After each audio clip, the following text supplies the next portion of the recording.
Hello বন্ধুরা, অনেকদিন হয়ে গেল তোমাদের সাথে ঠিকমতো রেসিপি শেয়ার করা হচ্ছে না, তাই ভাবলাম চলো তোমাদের সাথে যখন আজকে রেসিপি শেয়ার করব তো আমার ফেভারিট একটা রেসিপি তোমাদের সাথে শেয়ার করি, যেটার নাম হলো চিকেন সাটে। তার জন্য একটা বয়েলে নিয়ে নিয়েছি বোনলেস চিকেন। তার মধ্যে দিয়ে দেবো অল্প একটু লবণ, গোলমরিচের গুঁড়ো, হলুদ গুঁড়ো, আদা রসুনের পেস্ট, সয়া সস, ভিনিগার। সেটাকে ভালো করে ম্যারিনেট করে 5 থেকে 10 মিনিটের মতো রেখে দেবো রেস্টে। আর এইদিকে কিন্তু আমি ক্যাপসিকাম আর পেঁয়াজটাকেও কিন্তু চৌকো চৌকো করে কেটে নিয়েছি। এবার একটা কিউবের মধ্যে সেগুলোকে পরপর গেঁথে নেব। প্রথমে দেব ক্যাপসিকাম, তারপর পেঁয়াজ, তারপর বোনলেস চিকেন, আবার পেঁয়াজ, আবার ক্যাপসিকাম। সেম প্রসেসে কিন্তু আমি সবকটা এভাবে গেঁথে নেব। তোমরা দেখতেই পাচ্ছ ফাইনালি কিন্তু আমার সবকটা গাঁথা কমপ্লিট হয়ে গেছে।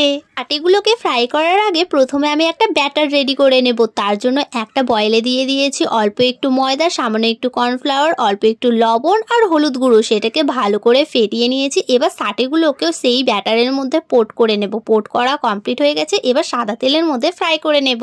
সাটিগুলো তো ফ্রাই করা কমপ্লিট। এবার এটাকে আরো একটু টেস্টি করার জন্য আমি একটা সস রেডি করে নেব। তার জন্য একটা প্যানে দিয়ে দিয়েছি অল্প একটু রসুন কুচি, কাঁচা লঙ্কা কুচি, পেঁয়াজ কুচি, soya sauce, vinegar, tomato sauce আর গ্রিন চিলি সসটাও কিন্তু আমি অ্যাড করেছিলাম, কিন্তু সেটার ক্লিপটা নেওয়া হয়নি। তোমরা কিন্তু সেটা অবশ্যই দেবে। তারপরে দিয়ে দিয়েছিলাম আমি অল্প একটু কর্নফ্লাওয়ার গুলে। এবার সাটিগুলোকে একটা একটা করে সবকটা দিয়ে দেবো। তারপরে উপর দিক থেকে ছড়িয়ে দেবো অল্প একটু ধনেপাতা। তারপরে আবার কি অল্প একটু টোস্ট করে নিলেই রেডি চিকেন সাটে। খেতে কিন্তু অসাধারণ হয়েছিল। তোমরা বাড়িতে একবার হলেও ট্রাই করিও, আশা করি অনেক ভালো লাগবে। তো আজকের মতো ভিডিওটা এতটাই। দেখা হচ্ছে অন্য কোনো ভিডিওতে অন্য কোনো রেসিপির সাথে। তো সবাই ভালো থেকো, সুস্থ থেকো। আজকের মতো বাই, লাভ ইউ, টাটা।